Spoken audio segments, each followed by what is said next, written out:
Mbola ho ampitomboina ho aminareo hatrany ry havako ny fahasoavana avy amin'ny Jesosy Kristy Tompontsika. Amen. Andeha hivavaka hatrany isika.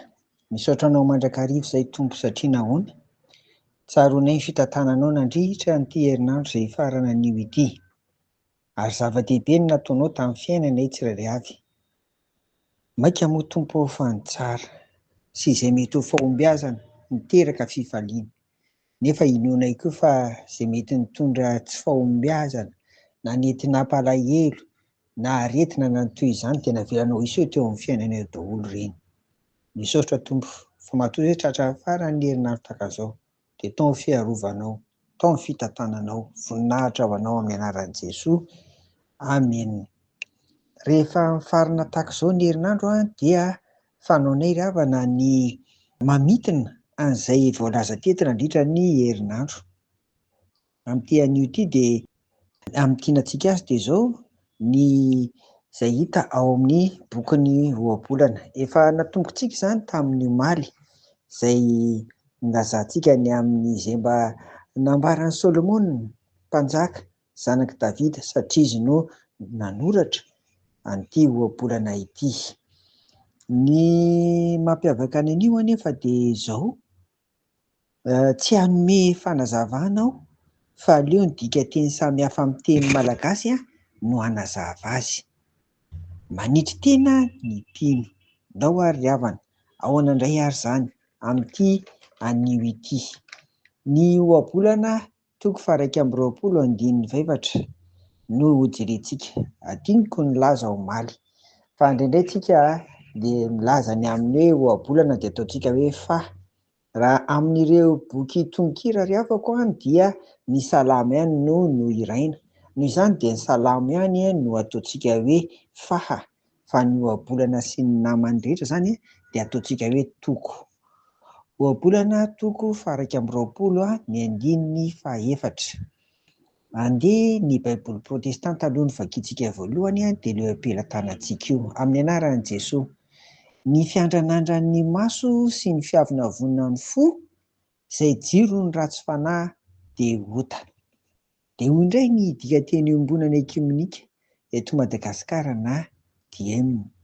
Fijery miandranandrana sy ny fo miavonavona, fahotana avokoa ny fihedinedin'ireo olon-dratsy. Ny Baiboly amin'ny teny malagasy ihany fa ilay fanitsiana fahenina dia hoy izy: ny fiandranandran'ny maso sy ny fiavonavonan'ny fo izay jiron'ny ratsy fanahy dia ota.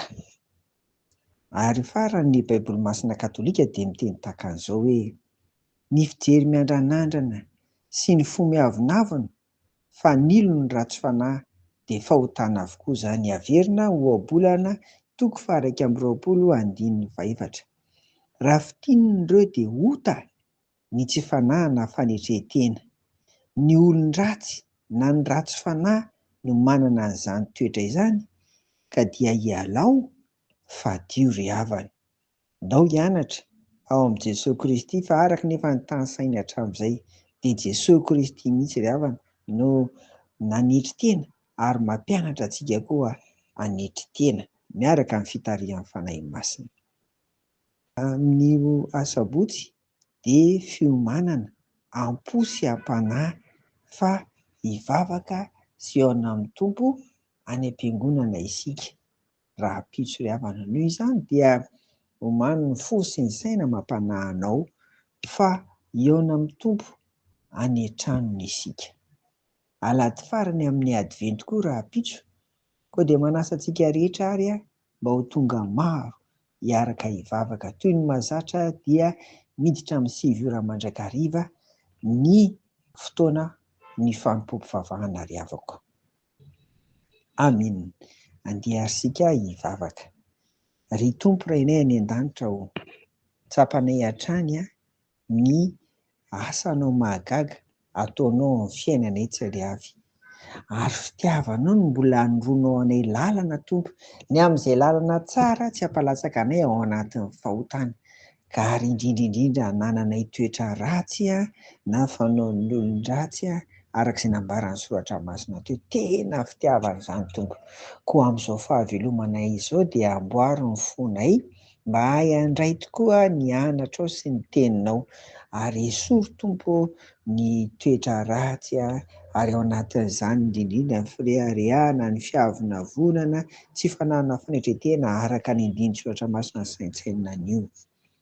Dia aoka tompo izay tsiray avy hitodika eo amin'i Jesoay Kristy, fa izy no nanitry tena ary izy koa rehefa aty anatinay no mampihety anay koa eo anatrehanao tompo. Hiomana hivavaka izay rabitso dia mangataka anao tompo, ny fanahinao masina anie hiasa amin'ny fo sy ny saina mampanahy anay, mba tsy toy ny tonga vatana fotsiny izay rabitso, fa tena ilay olona feno no iaona aminao Andriamanitra hiaraka hiangona.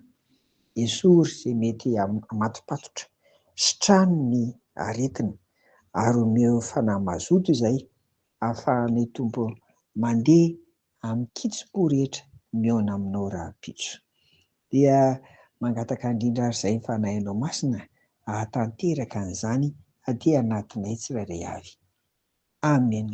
Ry havako samy miarisika tahian'Andriamanitra ao amin'i Jesoay Kristy. Amen.